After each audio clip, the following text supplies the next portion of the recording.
Աշխատանքային օրը խորհրդարանի դահլիճում սկսվեց Պաշտպանության եւ անվտանգության հարցերի մշտական հանձնաժողովի նախագահի թեկնածուի ընտրության հարցի քննարկումով։ Հիշեցնենք, թեկնածուն Վիլեն Գաբրիելյանն է, իսկ քննարկումը երեկվանից էր ընթանում։ Երեկվա հանդիմության ելույթներին այսօր ԿՊԱ-կանները հակադարձեցին։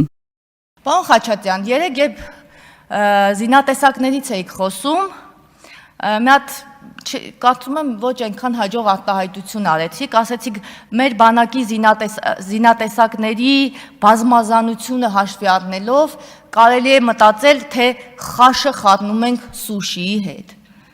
Պարոն Խաչատրյան, օրինակ հայկական բանակի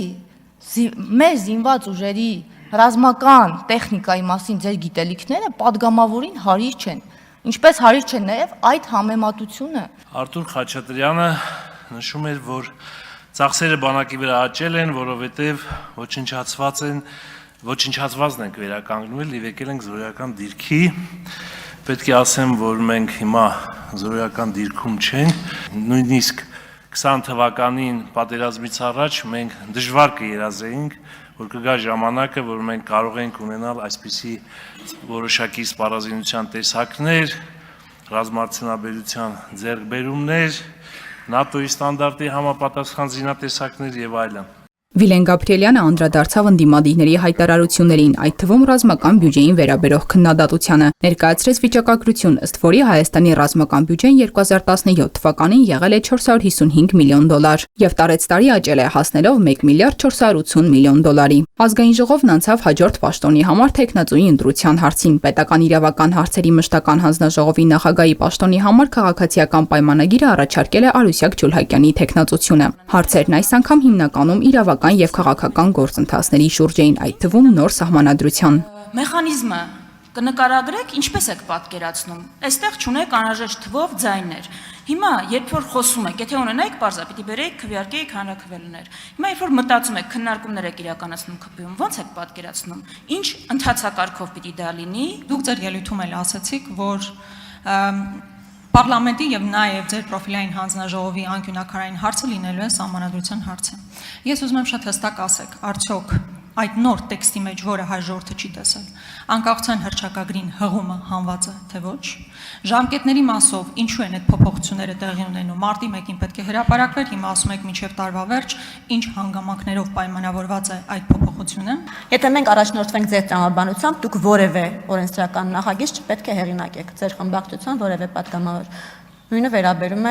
նաև ուժեղ Հայաստան խմբակցության պատգամավորներին, որովհետև ձեզ Հայաստանի Հանրապետության քաղաքացին չի օժտել բավարար թվով ձայներով այդ օրենսդրական նախագիծը ազգային ժողովում անցկացնելու։ Որևէ բան սահմանադրության տեքստից չի հանվել, որովհետև մենք գրում ենք նոր սահմանադրություն, ոչ թե մենք վերցրել ենք սահմանադրությունը եւ մեջից ինչ որ բաներ ենք ջնջել, ինչ որ բաներ ավելացրել, այլ վերցրել ենք դատարկ թուղթ եւ վրան սկսել ենք գրել նոր սահմանադրության տեքստ։ Արդյոք այն նախաբանը, որը ենթադրվում է, որ պետք է լինի նախագծում, իր մեջ պարունակում է հղում անկախության հռչակագրին, ոչ եւ չպետք է պարունակեր։ Եվ այդտեղ Ալիևը որևէ կապ չունի։ Մենք քննարկումների կարիք դեռ ունենք, այդ թվում եւ թիմի ներսում, հենց պատրաստ լինի, այսինքն մենք երբ զգանք, որ դա ամբողջական տեքստ է, որը կարծում ենք, որ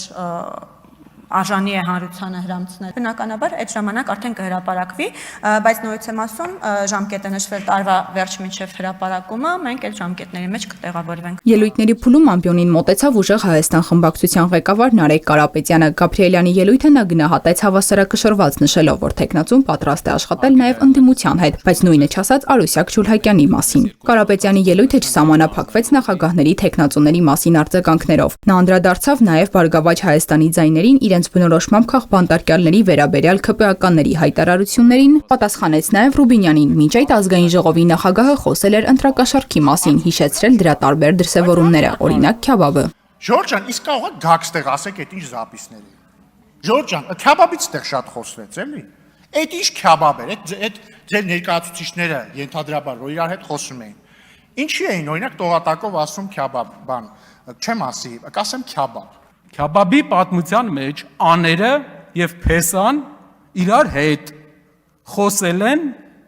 աները հումոր է արել, աներոջը բռնել են։ Այդ մարդու աներն է։ Քյաբաբ չէր տա ընտրության համար։ Դուք յուրաքանչյուր գործ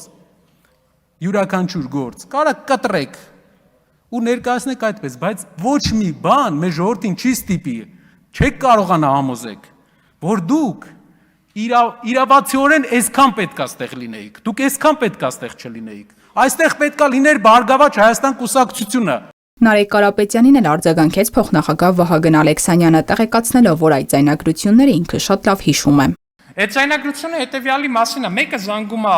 ձեր կուսակցության ներկայացուցչին, ասում է, բա փողերն ինչ եղավ, փողերը երբ ես տալու։ Նայել ասում, արա ես բացկապով ես ինչեր ես ասում։ Նայել ասում, լավ, փող չեմ ասի, կասեմ քյաբաբ չես բերելու, բա խնդրում եմ պատկերացնել ինչ որ մի կոնտեքստ, որ դուք ձեր բարեկամի հետ խոսելուց թեկուզ փողին քյաբաբ ասելու ինչ որ տենց խիստ անհրաժեշտություն տեսնեք կամ փողի մասին ձեր աներոջ հետ փողի մասին խոսելուց ինչ որ փակ կապի անհրաժեշտություն տեսնեք։ Դե միակ դեպքի այդ որ Զոքաջը պետքա չիմանա դրա մասին, բայց դա էլ չեմ կարծում, որ այդ դեպքն է։ Պատգամավորների քննարկումները շարունակվեցին նաև այլ թեմաների շուրջ հանձնաժողովների նախագահների ընտրությունը խորհրդարանում դեռ շարունակվում է։ Էլեն Խուդան, Հորիզոն